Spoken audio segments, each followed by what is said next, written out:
Assalamualaikum warahmatullahi wabarakatuh. Shalom, Om Swastiastu, Namo Buddhaya, Salam Kebajikan, Rahayu, Rahayu, Rahayu. Perkenalkan, saya Bobi Ardian Putra, mahasiswa Fakultas Hukum Universitas Negeri Semarang, semester 4, Rombel 3, NIM 811319154. Dengan mata kuliah Hukum Otonomi Daerah yang diampu oleh Bapak Dhani Muhtada. Dalam video singkat kali ini, saya akan sedikit menjelaskan mengenai problematika hukum otonomi daerah. Dalam perkembangan kehidupan yang pesat dan maju, yang diiringi dengan perekonomian yang semakin membaik, tata ruang menjadi langkah yang sangat strategis untuk mencapai keserasian, ketentraman, kesejahteraan, dan juga ketertiban dalam kehidupan masyarakat.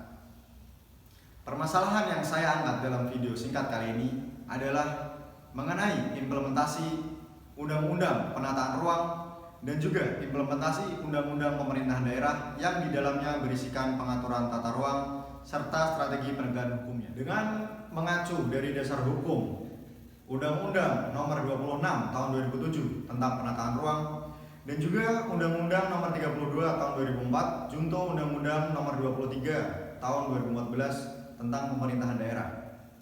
Untuk mewujudkan pembangunan dan juga penataan ruang yang berkelanjutan, maka diperlukan langkah yang strategis dan juga komprehensif dalam penataan ruang. Seperti yang dituangkan dalam Undang-Undang Nomor 26 Tahun 2007 tentang penataan ruang, tata ruang dalam sebuah pemerintahan daerah harus menyesuaikan kepentingan masyarakatnya. Dengan kata lain, harus mewujudkan kesejahteraan dari masyarakat tersebut. Jika kita melihat penataan ruang di daerah Pulau Jawa, misalnya di daerah DKI Jakarta, penataan ruang dan juga pembangunan fasilitas umum di daerah tersebut begitu masif, sehingga masih banyaknya dampak negatif akibat dari penataan ruang dan juga pembangunan tersebut.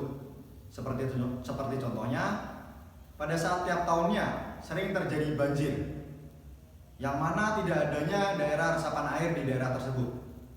Sudah seharusnya pemerintah daerah bersama dengan pemerintah pusat sebelum melakukan penataan ruang dan juga melakukan pembangunan fasilitas publik untuk daerah tersebut, sebelumnya dilakukan kajian hukum strategis mengenai lingkungan supaya penataan ruang dan juga pembangunan fasilitas publik di daerah tersebut menjadi rapi dan juga tidak mengakibatkan dampak negatif yang ada. Lain halnya apabila kita melihat pulau-pulau di luar Pulau Jawa. Misalkan di Pulau Papua.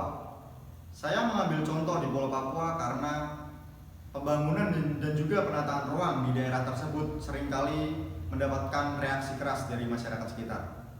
Bahkan sempat adanya pengampanye Greenpeace yang menuntut bahwa lahan yang harusnya menjadi perkebunan dan juga pertanian tidak boleh dimanfaatkan untuk proyek-proyek industri demi menyokong ekonomi di daerah tersebut.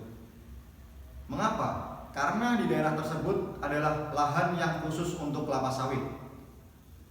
Dan juga di daerah Merauke, yang waktu itu ada pembangunan Merauke Integrated Food and Energy Estate yang memicu konflik sosial. Di antaranya masyarakat banyak yang kontra akan pembangunan hal tersebut.